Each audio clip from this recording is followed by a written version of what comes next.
Hare Krishna, and we're back with chapter 4, learning Tapasya self-control of the beautiful book called The Matchless Gift by His Divine Grace Srila A.C. Bhaktivedanta Swami Prabhupada. Page number 58. There are descriptions in the Vedas of brahmacharya, celibacy, which characterize the beginning of a life dedicated to tapasya.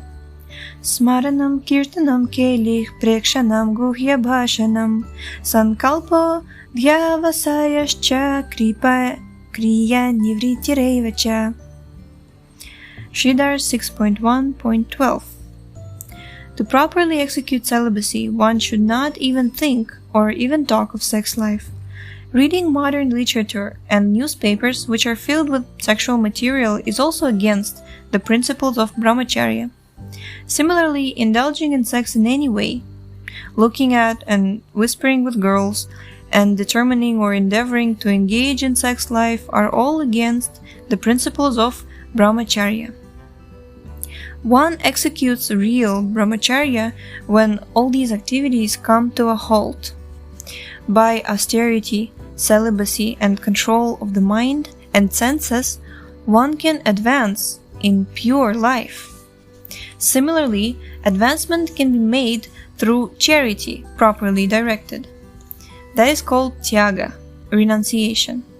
If one has $1 million, he should not keep it, but as long as it is within his jurisdiction, he should spend it for Krishna. Money or energy is properly utilized when it is directed to Krishna. As soon as one quits his body, all his monetary resources and everything else that he has collected in connection with his body is finished.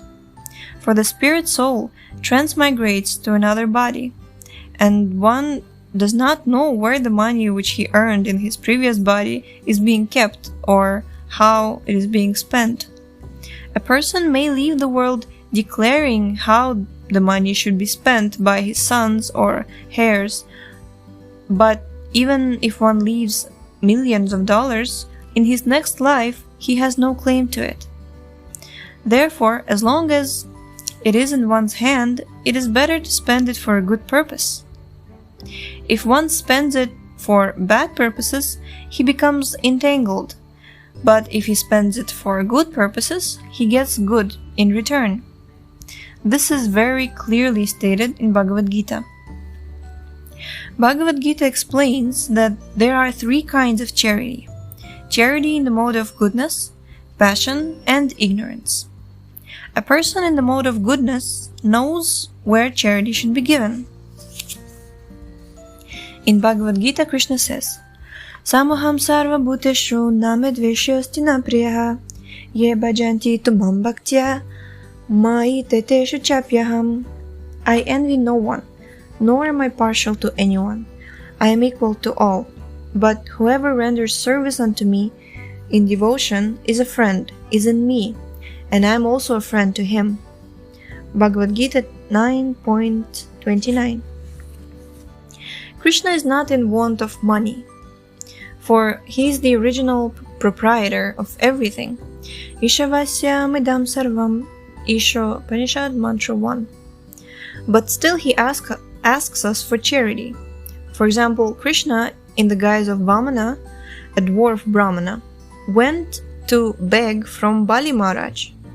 Even though he is Sarvaloka Maheshwaram, Bhagavad Gita 5.29, the proprietor of all the planets, he nonetheless says, please give in charity to me. Why?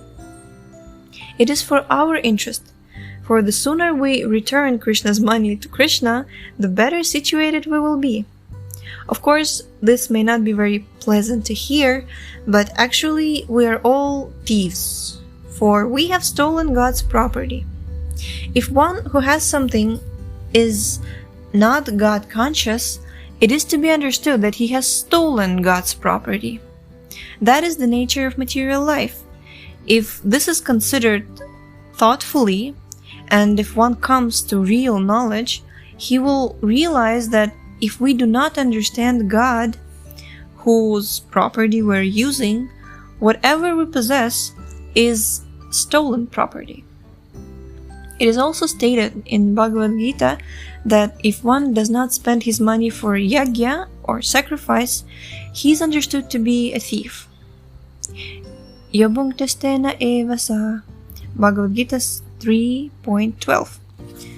For instance, if one earns a great deal of money but tries to hide it to avoid paying income tax, the government considers him to be a criminal.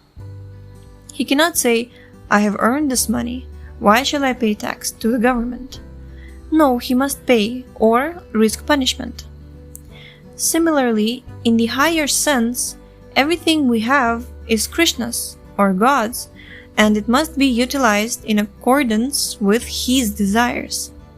We may wish to construct a building, but where do we get the stone, wood, and earth that the construction requires? We cannot artificially produce the wood. It is God's property. We cannot produce the metal. We must take it from the mine, which is also God's property.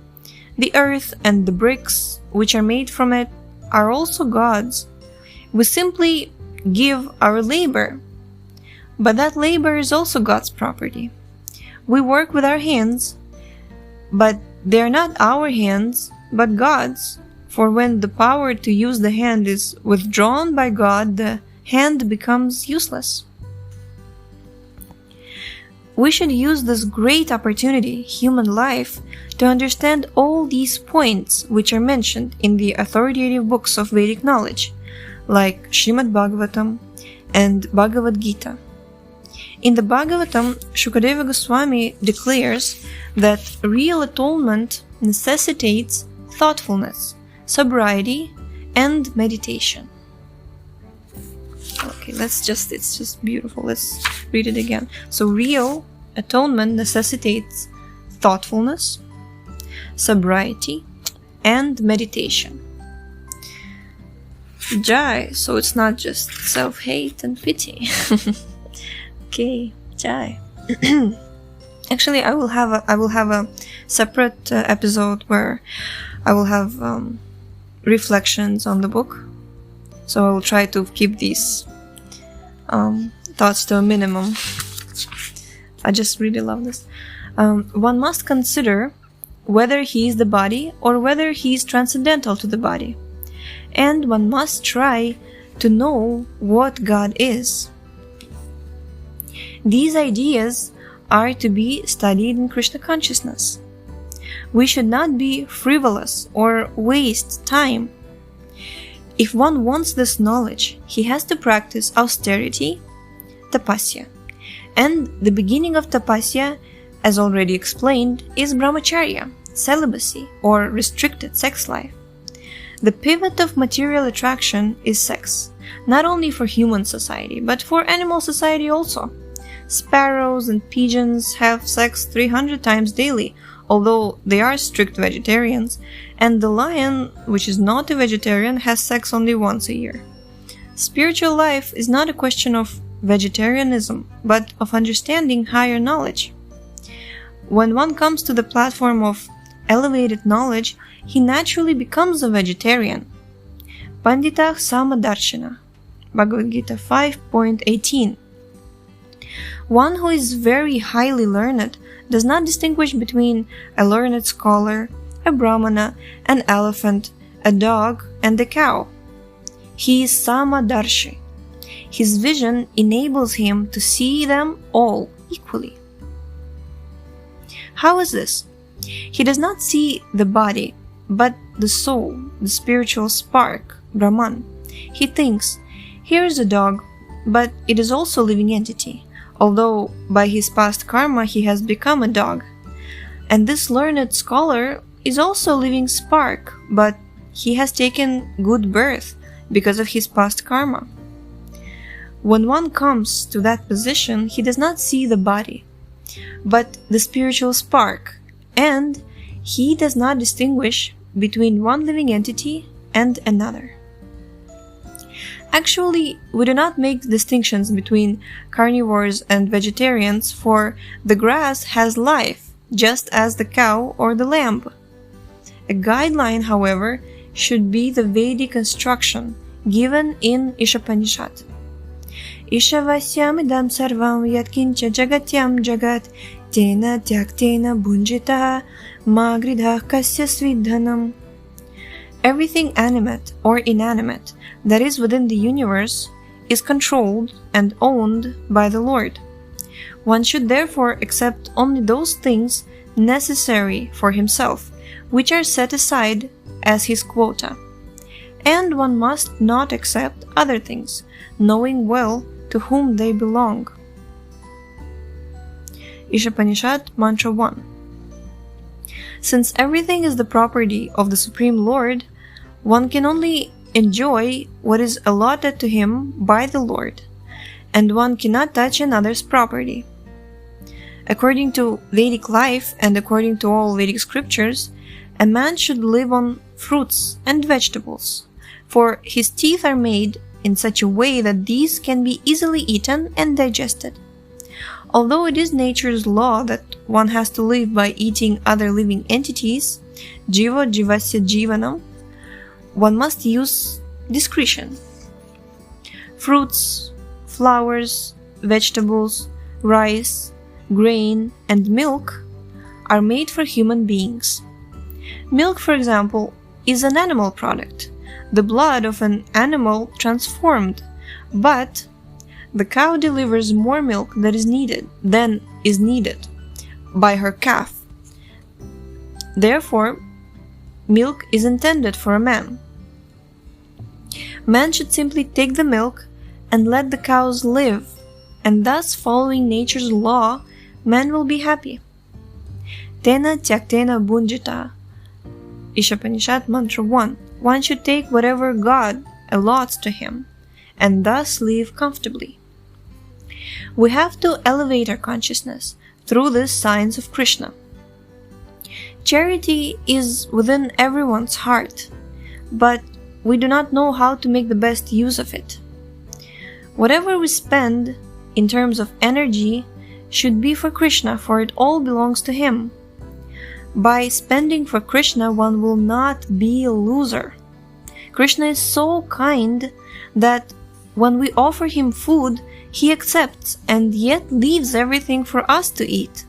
Simply by offering food to Krishna, we can become devotees. We need not spend an extra farthing. In the higher sense, everything belongs to Krishna. But if we offer everything to Krishna, we will be elevated. This is a sublime and proven way for advancement in pure life.